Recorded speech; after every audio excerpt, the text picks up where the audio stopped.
but no. Oh my gosh. Nails in the hands. So this woman has skills. I love it. Stab right to the right side of the neck. You're gonna slice open and puncture the carotid arteries. Come on. Oh, okay, that's a lot of trauma right there. Hey everyone, Dr. Jordan Wagner, board-certified emergency medicine physician working at multiple trauma centers. On Experts React Gamology today, we're gonna check out some terrifying scenes from these horror and military games. Let's see what's up. All right. Never good when you walk into a situation where you got these bats or things flying around and people coming up to you. Oh, knock you to the ground and they got blades in their hand, not good. Right into the, looks like right into the calf, right behind the knee. Gotta be careful, major blood vessels. Oh, it doesn't help that he just got the other leg just impaled. So puncturing wounds to that area, it's gonna be lacerations of soft tissue, muscle, nerves, and even some blood vessels. Where are they taking this guy?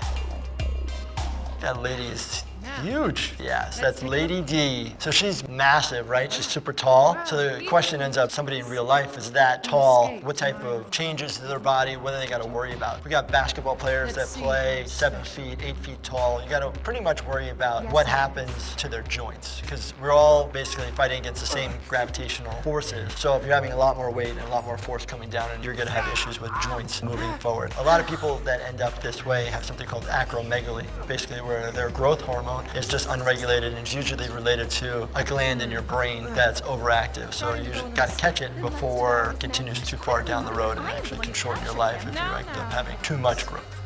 Kind of crazy.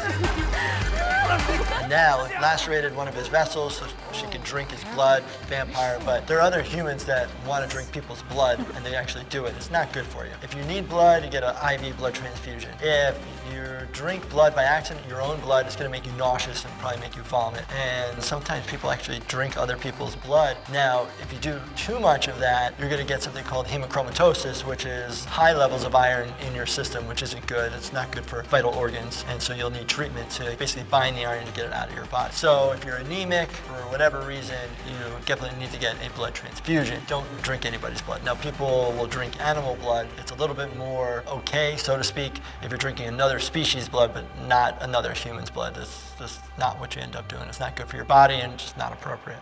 Poor guy is stuck hanging by his two hands. The question is, how long is he going to be able to stay up there? And how is he hooked up in there? So I saw him get injured to his left hand, the one that has a bandage on it. Depends where it is between the radius and the ulna at the wrist. So he's got impalements in both hands straight through the mid-palm, mid-palm between his metacarpals of his hands, right in the middle. So he's pulling all his weight possible. Those are sharp blades, probably can get through it, but if they're rounded at all, he's not gonna be able to rip through that. You're gonna have probably permanent hand damage, meaning like the nerves. You can sew that stuff back together. You're not gonna break any bones typically. You may not have good function of your hand because the nerves are injured. On this side, it looks like his fingers are gone, but they could have been from before. So you can see how he rips straight through. It's a soft tissue injury and you're gonna have nerve damage. But it is recoverable. Probably not gonna have the best function in the world, but you'll be able to move the hands. You just might have sensation kind of off and maybe a little bit of fine motor issues moving forward in the future. But sometimes the body can re-innervate itself. Now the nerves of the fingers run down each side, and then the nerves of the palm are different branches of your radial, medial, and ulnar nerve. Like literally if you just tap right here by your thumb is basically where your median nerve comes. It's actually a spot that hurts, but then it disperses within the hand. And then basically these two fingers are innervated by your radial nerve, median nerve, and ulnar nerve. Definitely wouldn't want to be stuck in this position. Looks like he's gonna get operated on. Oh, right into the chest. Okay, that's a lot of trauma right there. Don't know why they just needed to randomly impale him in the front. Oh, okay, just cutting him open. Sorry if there's no anesthesia. Easy access into his thoracic cavity. That's crazy. The question ends up being what they're ended up actually trying to do for him. Looks like multiple people are going through the same process. It's actually kind of a cool setup for the game-wise. Almost looks like one of those games that you, or amusement park rides that you would go on. Hopefully this doesn't happen to you when you go on. Come on! Oh! So it looks like right through the tibia and the fibula, just below the knee probably. It's hard to see down there. Lacerate all the vessels. You just cut through the bones. That's horrible. The amount of pain. Once you reach a threshold of that much pain, you become almost like euphoric and the pain doesn't really exist anymore. It's our own body's way to protect itself. Obviously, you're still having pain receptors flaring up, but your response from your brain is like, I'm in another state of mind because it's so painful that the body-brain kind of connection calms down to where you're actually not feeling it as much. It's got function of it, that's pretty darn cool. So everything's new and working. Obviously it doesn't work that fast. You need a lot of rehab, a lot of practice to be able to use these. Now we do this like learning the fine motor skills of a new prosthetic is really hard. And the issue is where it's attached. Depending on where it's attached, what's functioning is available in the sense of like, is it mid-forearm, is it at the elbow, all the way up the shoulder, or do you need full body, everything is just your brain, right? So what prosthetic that you're putting on there and how much of it is all different degrees and where we are in science right now and technology, we're getting to a certain level. Well, Nick, I guess we better put those nails in. Wait! Oh, but no, oh my gosh, nails in the hands. Come on, all right, first off, let's talk about diseases first, okay? So you got rusty nails going into the mid-hand, okay? Most common, actually, people always think tetanus, right, with rusty nails. We all get our tetanus shot every 5 to 10 years to prevent tetany from happening, which is basically when the pathogen gets into the body and it causes severe muscle spasm. And there's actually old school photos where people are bent over backwards in muscle spasms. Now, we don't see it very often because of vaccines that we've had in this country and kind of around the world, but it's bad. But actually the more common stuff is skin bacteria, Staph aureus and Streptococcus. Those are our skin bacteria that, cause infection right into the hand. And then if this was even in water, they're all even water type of pathogens that can get it. So it could be a whole world of infection later on, not immediately, obviously. Come on, he's trying to drown her and suffocate her at the same time. So you gotta be careful about swallowing the water because you're gonna get into your lungs. And there's something called wet drowning versus dry drowning, where you basically can get water into the lungs and you can't breathe because the water's in the way, or the act of kind of being submerged can actually cause a lot of spasming and bronchoconstriction and bronchospasming, where you're almost like mimicking drowning because of what's happening. And obviously, they're trying to kill her by basically suffocating her and decreasing oxygen blood flow to the brain. It's horrible. She's still alive, still alive. Nice, get her, nice. Oh, you deserve that, man. Oh, she's going nuts. She is not happy. I would be doing the same thing if I had her skills. Wow. Oh, nice. So literally, she's kicking the crap out of these guys, but she just bit that guy's ear. It is not an uncommon event. I have seen this in my own practice where people come in with their ears bitten off. Even Mike Tyson did this, right? Years ago. Basically, you can have enough force to break the cartilage with your teeth and then rip the tissue of the ear off. And hopefully you spit that out. The bad thing about that for the individual that his ear got taken off, it's really hard to reattach because you have cartilage that has minimal blood supply, so it's not going to heal well. You can get the tissue around it to potentially get sewn back together. And then of course, from a practical standpoint, you're going to need antibiotics such as like augmentin because of animal bites, human bites. We have really a lot of bacteria in our mouths, so you got to be careful with that.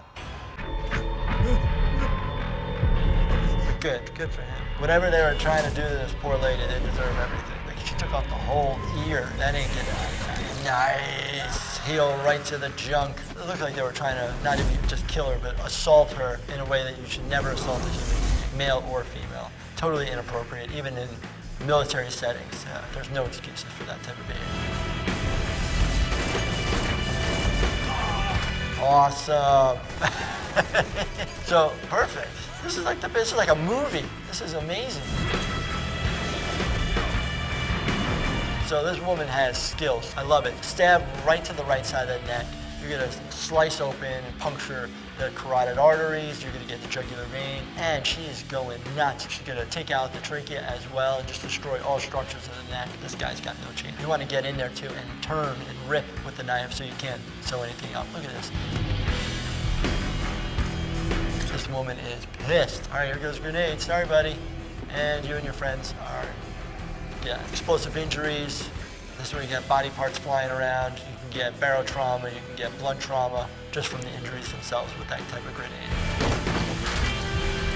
That woman is mad as hell. I would be too. Got skills to basically kill any of these people. I'm glad that she's taking it out on them. You're basically, it's just the response to almost being killed and assaulted, then all of a sudden your adrenaline kicks on and you resort back to the skills that you have. Later on, the question, do you deal with the mental anguish and the trauma that you've gone through? A lot of people end up going through different traumas and different experiences, and everybody goes through things a lot differently. Every single person is a separate case, and how people respond is totally different. Medications that they might need therapy, and just need support or somebody to listen to. No one way is correct, no one way is right, but every single person has a right to express themselves, and nobody has a right to violate any other human. Now, in this situation where they're killing each other, that's different, but there's no need to take it to the next level. And I like that everybody just got their butt whooped. What?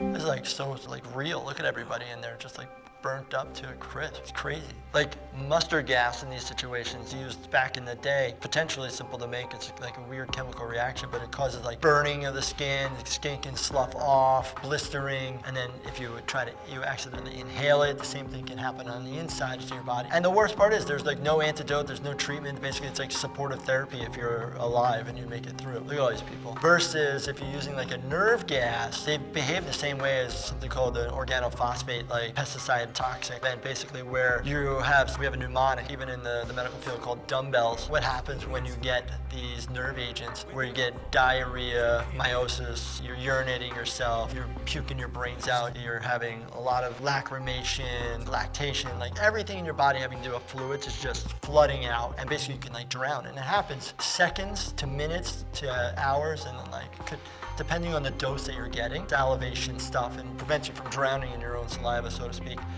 What a smorgasbord of videos put together. Holy cow. I don't even know what to say. But I love the fact that we had so many impalements into the hands. The anatomy was awesome. Good job to all the creators of those video games. If you want to see more games like this one, check out Experts React on Gamology, and check out my channel, Dr. ER.